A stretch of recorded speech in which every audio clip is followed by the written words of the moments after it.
नमस्कार, मैं हूं आपके साथ निधि चंदानी। आप देख रहे हैं नारी की एक खास पेशकश नवरात्रि स्पेशल में आपका बहुत बहुत स्वागत है।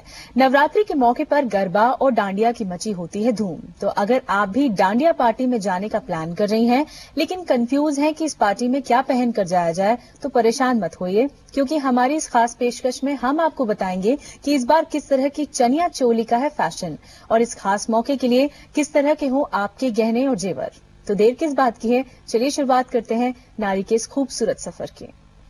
तो वही चनिया चोली पहलें जिस ड्रेस में आप कॉन्फिडेंट फील करती हों और जब जाएं तो सेंटर ऑफ अट्रैक्शन बनी रहें। इसी पर चर्चा करने के लिए हमारे साथ खास मेहमान जुड़ गई हैं। ज्यादा चर्चा के लिए स्टूडियो में जुड़ी हैं फैशन डिजाइनर जानी मानी अंकिता साज।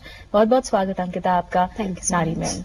अंकिता, किस तरह का मेकओवर देख सकती हैं आप बीते सालों में डांडिया ड्रेसेस में या चनिया चोली, जो एक पारंपरिक ड्रेस होती है, सांस्कृतिक लिहाज से देखा जाए तो आप डांडिया में जीन्स टी शर्ट तो पहन के नहीं जा सकते, लेकिन आजकल ट्रेंड बदल रहा है। आप कैसा देखती हैं, कितना बदलाव आया है? ट्रेंड में काफी बदलाव आया है। इनफैक्ट जितने भी यंगस्टर्स हैं, जो आजकल की यंग जनरेशन है, जो अब डांडिया डांसेस, गरबा डांसेस में जाते हैं, इन सब लोगों को भी बहुत शौक है इस फंक्शन का, इस फेस्टिवल का। तो वो उस हिसाब से जो इंडियन वेयर होता है उसको एक हल्का सा फैशन ट्विस्ट देके वो अपनी तरफ से उसको कंफर्टेबल बनाने की कोशिश करते हैं। तो इसके अंदर चनिया चोली में जो एक चेंज आया है, एक तो घाघरे की लेंथ शॉर्ट हो गई है, स्कर्ट से लंबी, लहंगे से छोटी, तो वो काफ लेंथ, मिड काफ घाघरास हैं। एंड उसके साथ instead of a typical blouse, जो इनके फिगर्स अच्छे हैं, जो कॉन्फिडेंट गर्ल्स हैं, वो कॉर्सेट्स पहनना पसंद कर रही हैं, सो दैट फिटिंग अच्छी रहे, उनको पर्सनैलिटी कंफर्टेबल रहे, पर्सनैलिटी एकदम निकल के आती है, सेंटर ऑफ अट्रैक्शन लगते हैं। तो एक कंफर्ट लेवल भी है और एक फैशन ट्विस्ट भी इसमें। किस तरह की कलर कॉम्बिनेशंस आजकल फैशन में इन है, क्या आप देख सकती हैं? क्योंकि जनरली देखा जाए तो लड़कियों की जो ख्वाहिश होती है वो वाइब्रेंट कलर्स पहनने की होती है और वो अच्छे भी लगते हैं। नवरात्रों का मतलब ही एक तो दुर्गा पूजा है, विच इज एक वुमनहुड की पूजा है। तो इसके अंदर जो ये फेस्टिवल है, it is a celebration of womanhood. तो और जितनी भी लड़कियां हैं वो वाइब्रेंट कलर्स, ब्राइट कलर्स जो सिंबलाइज करे उनकी womanhood, bright reds, bright oranges, yellows, and तो इस टाइप के ब्राइटर कलर्स के कॉम्बिनेशंस हैं, तो वो ही बेस्ट लगते हैं। वो अभी चल रहे हैं फैशन डेफिनेटली। जिनका कलर कॉम्प्लेक्शन थोड़ा डार्क है वो किस तरह के कलर्स पहने, और जिनका फेयर है उनको किस तरह के कलर कॉम्बिनेशन अच्छे लगते हैं? जो डार्कर टोन्स, स्किन टोन्स हैं, विच इज यूजली जितने भी इंडियंस हैं उनका थोड़ा सा डार्क कम्प्लेक्शन ही है। तो डार्कर टोन्स के अंदर डार्कर सटल ग्रीन्स होते हैं, ब्लूज एंड मरून्स, उस टाइप के, या रेड टोन्स अच्छे लगेंगे। जो फेयर हैं उनको येलोज, ऑरेंजेस, इवन व्हाइट भी पहन सकते हैं, because white is a symbolism of purity.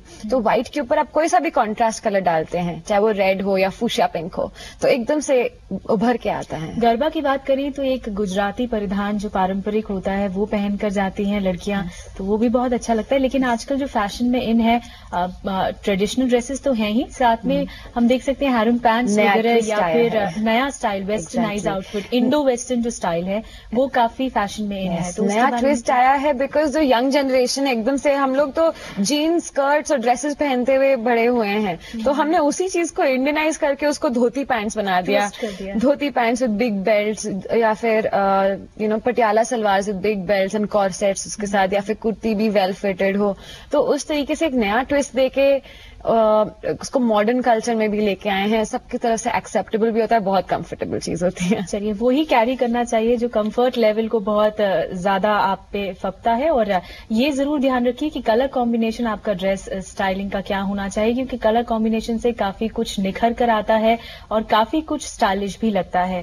तो जैसा आपका कलर है कॉम्प्लेक्शन, उसके हिसाब से आप डिसाइड करिए अपनी ड्रेस, क्योंकि डांडिया एक ऐसा उत्सव है जब पूरे जोशो उत्साह के साथ लोग वहां स्टेडियम पर नाचने जाते हैं, गाने जाते हैं और मस्ती में सराबोर रहते हैं। तो ये खुशी के आलम में आप ड्रेस अपनी खुशी के साथ पहने और कंफर्टेबली पहने, तो वो भी अपने आप में एक बड़ी बात हो जाती है।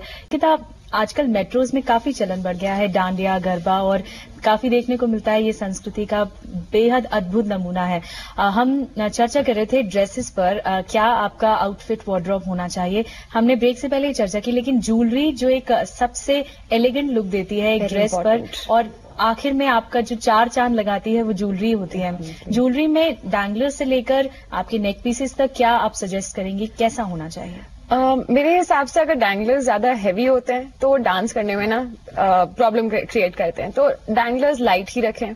नेकलेसेस कैन बी हैवी, और अगर आपकी ड्रेस थोड़ी सी लाइट है तो उसको एकदम से ब्राइट और उसको एकदम से स्टैंड आउट करने के लिए आप हेयर एक्सेसरीज भी यूज कर सकते हैं। जैसे अगर हम लोग ट्रेडिशनली आउटफिट्स की बात करें तो जितने भी हमारे 8 क्लासिकल डांसेस होते हैं सबके अंदर जो विमेन होती हैं वो हेड एक्सेसरीज यूज करती हैं। जैसे भरतनाट्यम में सूर्य और चंद्र आता है, तो इस हिसाब से चाहे वो बिग फ्लावर्स हों बालों में या फिर कोई भी एक जूड़ा पिन हो जिसके अंदर एक क्रिस्टलाइज्ड फ्लावर हो, तो आप अगर एक स्ट्रॉन्ग हेयर एक्सेसरी यूज करें तो आपकी बाकी की चाहे ज्वेलरी या बाकी की ड्रेस आपकी थोड़ी सिंपल भी हो पर लेकिन आपकी पर्सनैलिटी एकदम से बहुत स्टैंड आउट करती है। अगर सपोज ड्रेस हमारी बहुत हैवी है उस वक्त आपकी ज्वेलरी डिसीजन क्या होना चाहिए? क्या वो भी हैवी होनी चाहिए? नहीं, ज्वेलरी थोड़ी सी लाइट होनी चाहिए। हैवी बैंगल्स होने चाहिए थोड़े से, मतलब बैंगल्स आपके हाथ को सुंदरता बढ़ाते हैं। रिंग्स होनी चाहिए एंड नेकलेस, थोड़ा एक सिंपल नेकलेस होना चाहिए। नेक पीस हो सकता neck piece, small neck piece heavy outfit के साथ।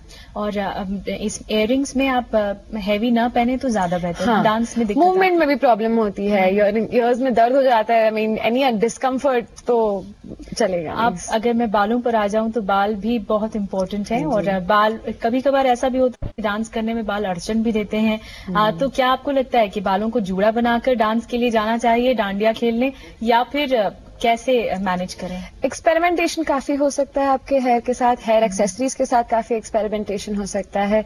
जूड़ा बना के, प्लैट बना के उसको एक इंटरेस्टिंग तरीके से उसको हेड के अराउंड रैप करा जा सकता है।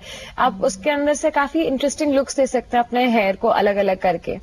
तो एज पर द फेस, जिस हिसाब से आपका बॉडी है, जिस हिसाब से आपका फेस है, उस तरीके से अगर आप हेयर के साथ भी एक्सपेरिमेंट करें तो आपको बस अपने जो भी लड़की है जो डांडिया खेलने जा रही है उसको खुद को बहुत फील गुड फैक्टर होना चाहिए। उसको अंदर से मजा आना चाहिए अपने आप को देखकर भी और वहां पर जाकर भी। एक अहम सवाल, जो लोग काफी स्लिम हैं उन पर किस तरह की ड्रेसेस डांडिया के लिए जमती हैं? क्या उनको हैवी, ज्यादा जरदोसी और अलग अलग तरह का जो फैशन इन है वो अपनाना चाहिए? और जो लोग प्लम्पी हैं उनको क्या फैशन ट्रेंड होना चाहिए? उनके कलर्स कैसे होने चाहिए? जो स्लिमर गर्ल्स हैं उनके साथ उनको वो बोल्ड कलर्स में बहुत अच्छी लगेंगी, वो सिंपल कलर्स में भी अच्छा लगेगा उनको। पर लेकिन जो उनका सिलुएट होना चाहिए वो होना चाहिए बिल्कुल फ्रॉक स्टाइल में या फिर ज्यादा फ्लेयर के साथ, अनारकली स्टाइल में, शॉर्ट अनारकली फ्लेयर स्टाइल में होना चाहिए उनका सिलुएट। वेराज जो प्लम्प हैं उनके अंदर क्या होगा, अगर कलर कट्स आ जाएं आउटफिट के अंदर तो वो ऑलरेडी स्लिमर लगते हैं, या फिर कॉर्सेट के साथ एक वेल फिटेड आउटफिट के साथ पहने तो वो उनको ज्यादा सूट करेगा। बोल्ड प्रिंट्स नहीं पहनने चाहिए, बड़े प्रिंट्स नहीं। हाँ, बोल्ड बड़े प्रिंट्स नहीं पहनने चाहिए, हॉरिजॉन्टल लाइंस नहीं होनी चाहिए। एंड अगर आई अंडरस्टैंड के जितने भी प्लम्प लोग होते हैं वो अपने शोल्डर्स एंड आर्म्स के लिए थोड़े कॉन्शियस रहते हैं, पर लेकिन अगर वो अपने शोल्डर्स या आर्म्स दिखाएं तो वो ज्यादा स्लिम लगते हैं। जितनी नेकलाइन, ब्रॉड नेकलाइंस हो, डीप बैक्स, उस टाइप के लुक्स बहुत अच्छा लगता है। चलिए, बहुत बहुत धन्यवाद अंकिता हमारे साथ जुड़ने के लिए और वक्त निकालने के लिए। नारी में बहुत दिलचस्प चर्चा की हमने, ये देखा कि आपने तरह तरह के सजेशंस दिए कि फैशन के तौर पर क्या इन है ट्रेंड में, और डांडिया जब खेलने जाएं तो किस तरह का फैशन अपने अंदर समा कर जाएं। तो बहुत बहुत शुक्रिया वक्त निकालने के लिए।